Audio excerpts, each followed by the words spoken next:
Le miroir du football de la diaspora congolaise. Vous êtes sur Diascofoot, le miroir du football de la diaspora congolaise. Diascofoot vous dit bonjour, tout plaisir est pour nous de vous retrouver, mais surtout de savoir que vous êtes nombreux en train de suivre votre chaîne YouTube dédiée uniquement aux footballeurs de la diaspora congolaise. C'est l'heure de partager avec vous quelques news que nous avons pu récolter pour vous, des news concernant la tanière de léopard de la République démocratique du Congo. Nous allons parler de certains de nos internationaux, certains qui font leur retour, et après des longs mois de blessures, et certains qui se préparent également à un retour, la reprise, et donc qui sont au retour aux entraînements. Mais nous allons d'abord aller du côté de la Côte d'Ivoire pour parler de la prochaine CAN Côte d'Ivoire 2023 qui va se jouer au mois de janvier 2024.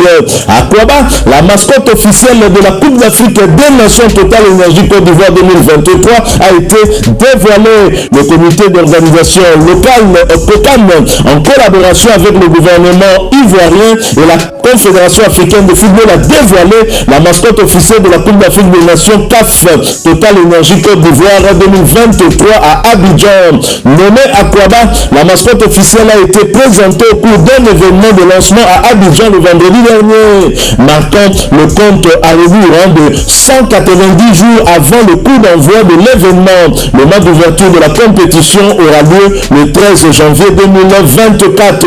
À Kouaba, un mot dérivé du langue locale ivoirienne signifiant bienvenue incarne des valeurs essentielles qui en font un symbole puissant de la compétition: l'hospitalité, l'amitié, la générosité et l'esprit d'équipe.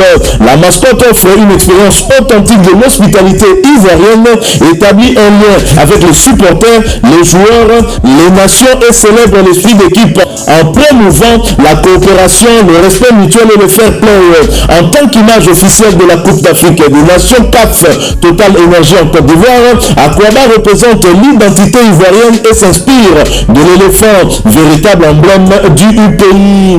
L'histoire de la sélection Oda Akouaba, il y a un peu plus d'un an, un concours ouvert et inclusif a été organisé pour permettre à tous les talents de s'exprimer et de créer la mascotte de la Coupe d'Afrique et des Nations Total Énergie Côte d'Ivoire 2023. Les trois premiers gagnants du concours sont Claudio Ngessan Raoul Frédéric qui a remporté le concours, Koulibaly Kitsa Peman Mamadou qui a obtenu la deuxième place et Brou Obla qui était troisième.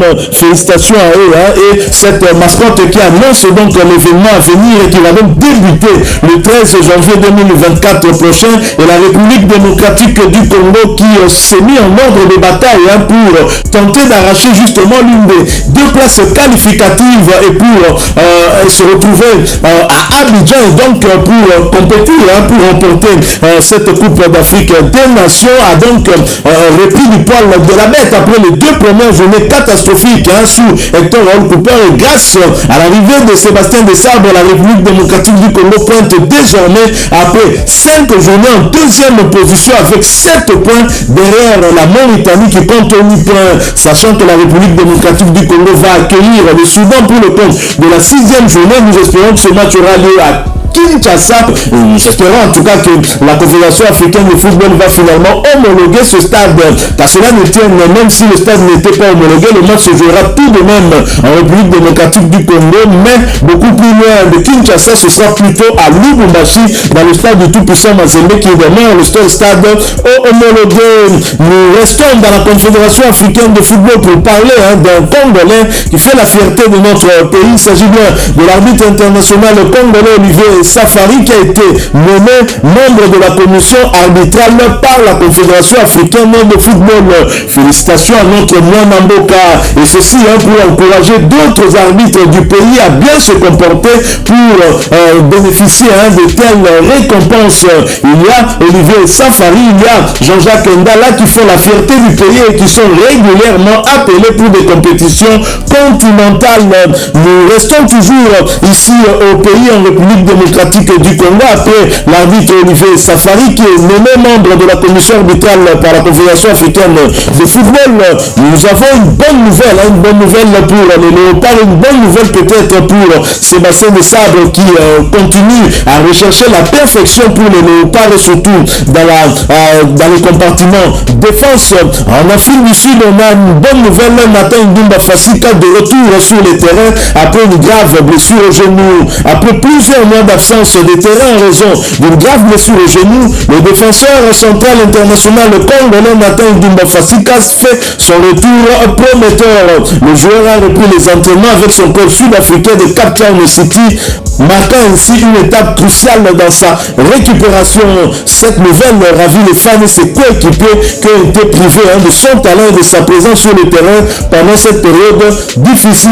Nathan Ndumba Fasika a fait preuve de détermination et de persévérance tout au long de sa rééducation, et son retour tant attendu est un signe encourageant pour la suite de sa carrière. Alors qu'il se prépare à retrouver la compétition, les regards sont désormais tournés vers l'avenir de ce talentueux défenseur congolais. Il lui avait souhaité à plusieurs reprises un prompt rétablissement et nous lui souhaitons maintenant bon retour. Nous espérons qu'il sera cette fois épargné par des blessures et qu'il va se relancer parce que nous avons un rendez-vous au mois de septembre prochain avec les Léopards. Sera-t-il prêt? Seul l'avenir nous le dira, comme disent les anglophones.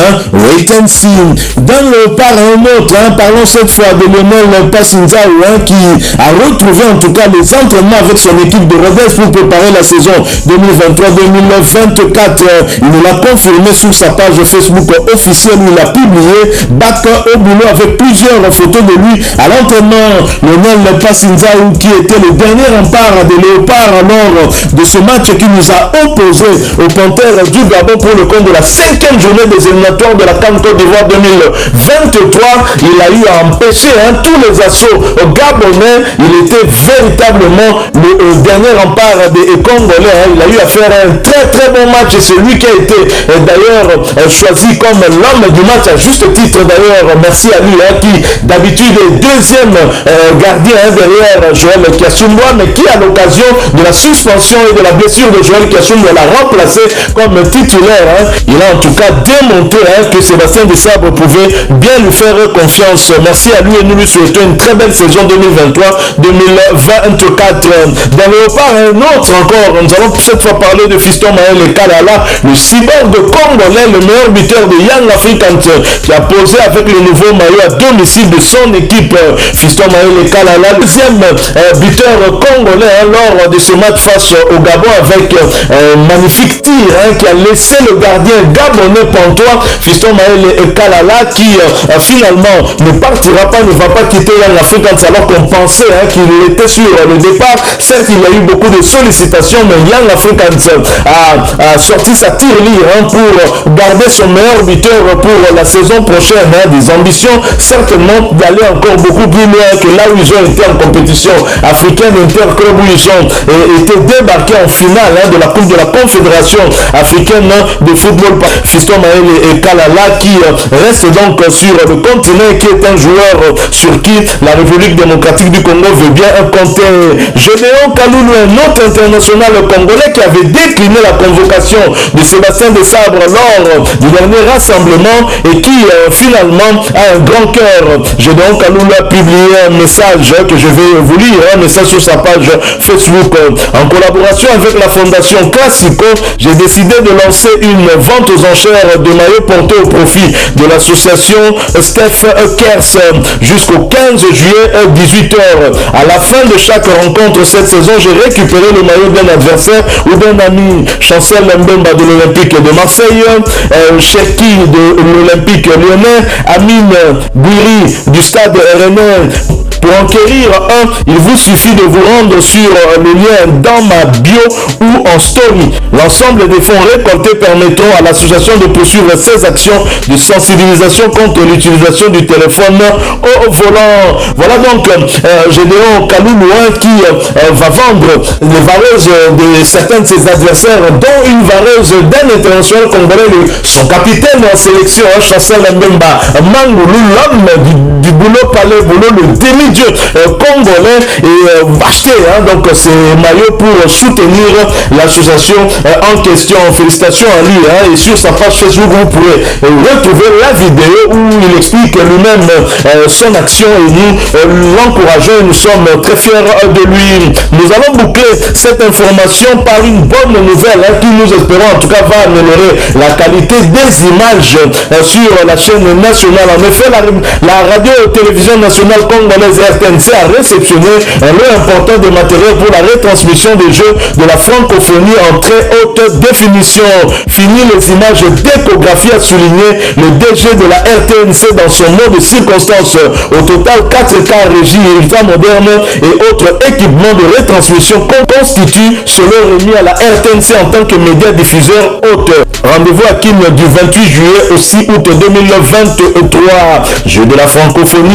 Nous espérons en tout cas que cela va effectivement améliorer la qualité de l'image. Le DG de la RTNC lui-même reconnaît que l'image de la RTNC était en tout cas apparentée à des images d'échographie. Espérons qu'avec cette acquisition, ça va bien évidemment changer. Ce qui nous intéresse, ce n'est pas seulement pour les Jeux de la francophonie, mais c'est parce que nous savons aussi que la RTNC va diffuser le match de la 6e journée qui va opposer les Léopards au Crocodile du Nil soudanais pour une qualification à la Coupe d'Afrique des Nations Côte d'Ivoire 2023.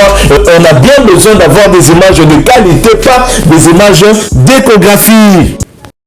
Voilà, nous sommes arrivés à la fin de ce sujet. Si vous l'avez aimé, n'hésitez pas à nous laisser un maximum de j'aime.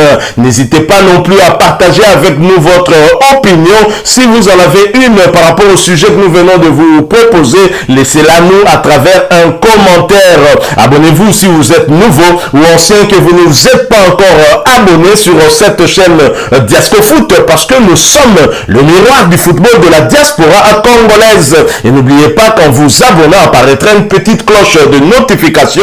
Cliquez dessus pour ne plus rien manquer des prochaines vidéos que nous allons vous proposer. Encore une fois, merci à vous, avec espoir de vous retrouver très bientôt avec un autre sujet d'actualité. En attendant, portez-vous bien et Diascofoot vous dit au revoir.